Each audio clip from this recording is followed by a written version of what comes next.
So I'm down and so I'm out, but so are many others. My name is Stephen Sindoni, and you're about to hear an excerpt from Sindoni Says.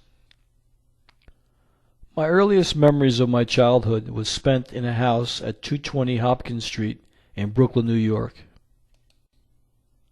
My parents shared the house with my grandparents, Antonio and Teresa Sindoni, who lived in the main portion of the house.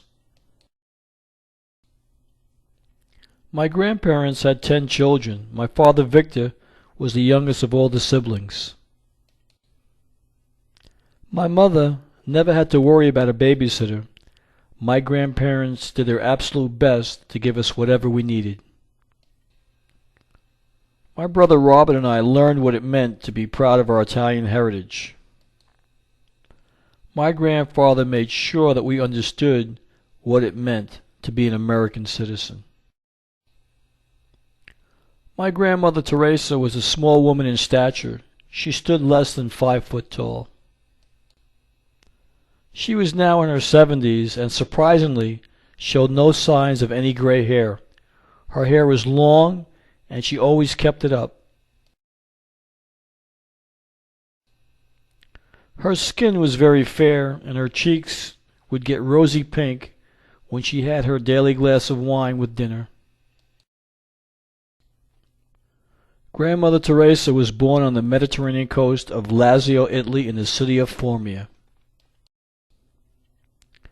During the days of the Roman Empire, Formia became a noted seaside resort for the Roman aristocracy. Under Roman citizenship, Formia developed as a political center due mostly to its strategic location on the Via Appia. The ancient city lies approximately 90 miles from Rome. My grandfather Antonio, now in his mid-70s, was suffering from a lung disease due to his cigarette habit.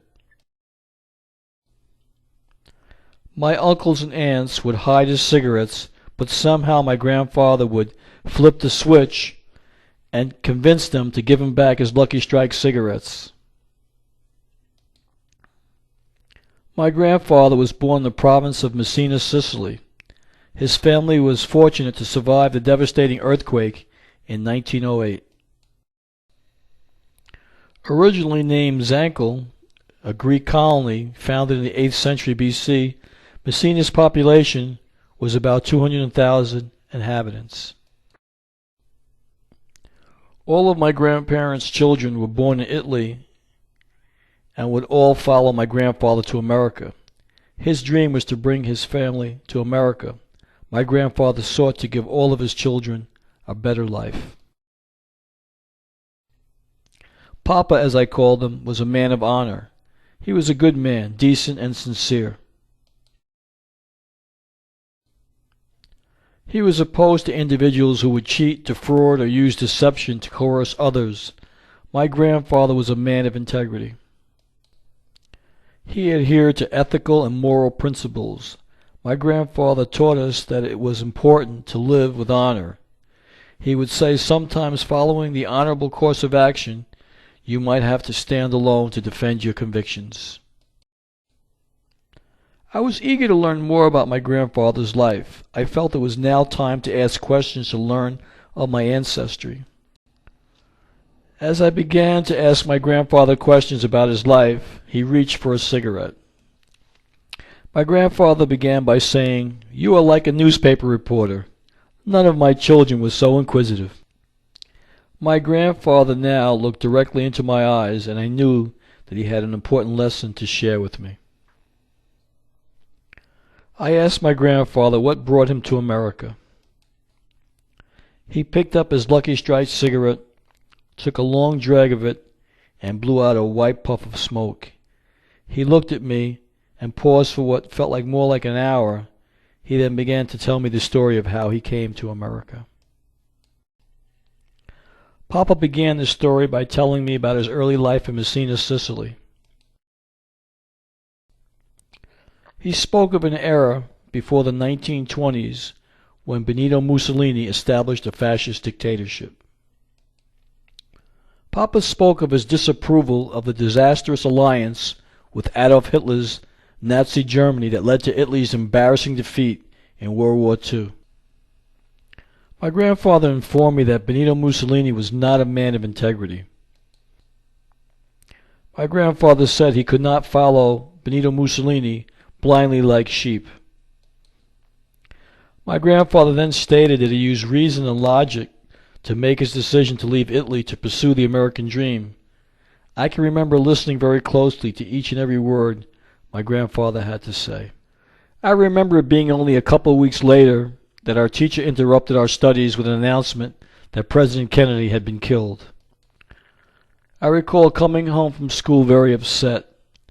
I was extremely sad.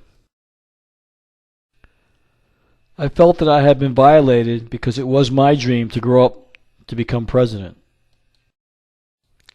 I now was feeling afraid. I was now feeling that my future had been taken away from me.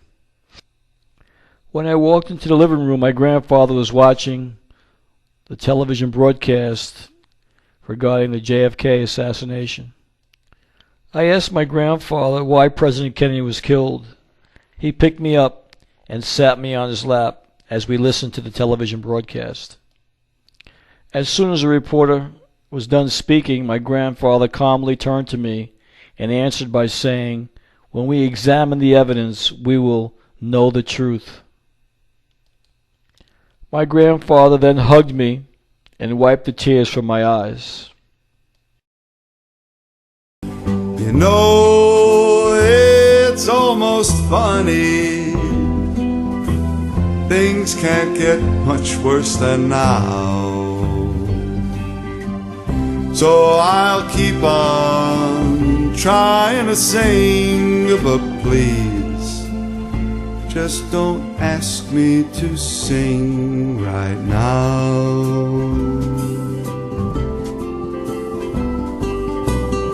Just don't ask me